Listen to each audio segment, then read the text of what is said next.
We use Adamson speakers on all stages for many years now.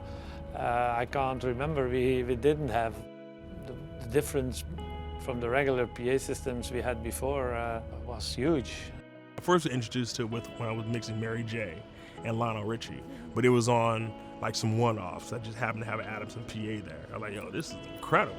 Now that I totally understand all the little sweet spots in the nuances of the PA, the clarity is impeccable. I love how clear it is. It's important to have a really accurate system, of course, so when I do something, it actually does what it's supposed to do, which is the Adamson does great at doing that. It is by far the best bass guitar you will ever hear come out of those cabinets. I mean, it's natural, punchy, all the good words. It's got the power in the low end, especially in the mains, you know, even before the subs kick in. I feel like that's sort of where it stands out. And also just the way the high end is, it's just got this nice quality that's kind of smooth. It sounds natural. It sounds the way music should sound. It doesn't sound like it's built to sound impressive. It's built to be musical and to be malleable. The change from the DMB wedges to the Adamson wedges is really interesting. We're using the 15s, and that really gives us a lot more punch. A lot of John's guitar tones really have a lot down there, you know what I mean? So the 15 definitely gave us a nice big feel that we weren't getting before, that really excited John, if you would, and you know, kind of inspires him a bit more on stage, I believe.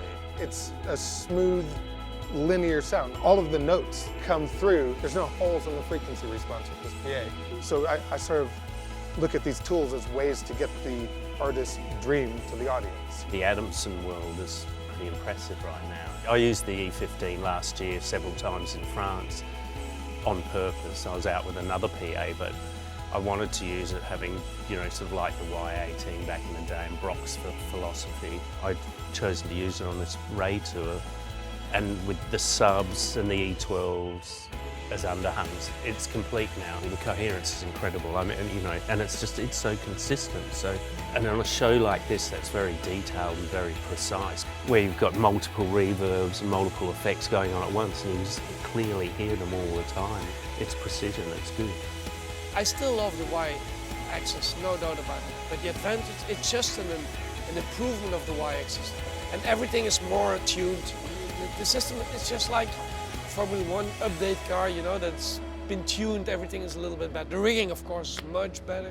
And this one goes up straight, so you need only like 2 square meters to lift it. It was like one engineer could do it, and I think the system was up in 2 hours or something. It was very, very fast. We're world famous in Belgium for festivals. Every weekend we're somewhere else and using Adamson PA. You have to experience it to know what it is. If you get decent engineers, I mean, this box has opportunity for way more dynamic range, way more clarity, way more punch, you know? And again, the low mid of this system, there's nothing that can come close to comparing to it.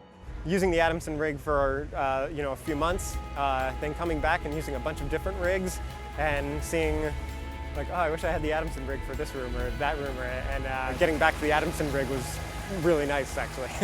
Everybody's got their own tastes, and I mean, everybody that owns a PA is going to think it's the best for whatever reason they bought it for. But it's, you show me a box that sounds like it's 50 feet away when it's 300 feet away, which like the energy is amazing at. Hi-hat will sound the same as it will at the back of a concert field outside, you know, as it does right in the near field. So that's a big deal. I'm not really like trying to blow smoke. I don't ever have problems with them. I mean, they go up and they sound good. Adamson for me is always kind of like defined, right, out of the box. You guys put all this effort into everything, from the science down to the actual cabinetry. And so when I know that I'm taking a rig out, audio is honestly the least of my worries. It's as good as any system I've ever used. Well, you know, I've been telling everybody as I see people and say, dude, you gotta hear this new PA, right? You know, PAs have, you know, the VDOS came out, and then line array rigs came out, line array rigs come out, and it's always a little step and a little step. And now we've got the E15 rig, and it's like, boom! You know, I mean, clarity, intelligibility, punch is through the roof. There's nothing else that even comes close. I mean, it sounds fantastic. It rigs easy. It's easy to load in out of the truck. I mean, it's everything about it is easy, logistics-wise, and the sound is wonderful. So, you know, I don't know how you can go wrong with that. I don't say this lightly. I said it to Brock yesterday. I think it's the best PA I've used so far, in my career. When they say, what do you want to use? I want to use that. There it is. I put it number one. Because once again, it is what I always wanted to tour with. I was given the opportunity to tour with it. I couldn't let it go by. So it was my first choice.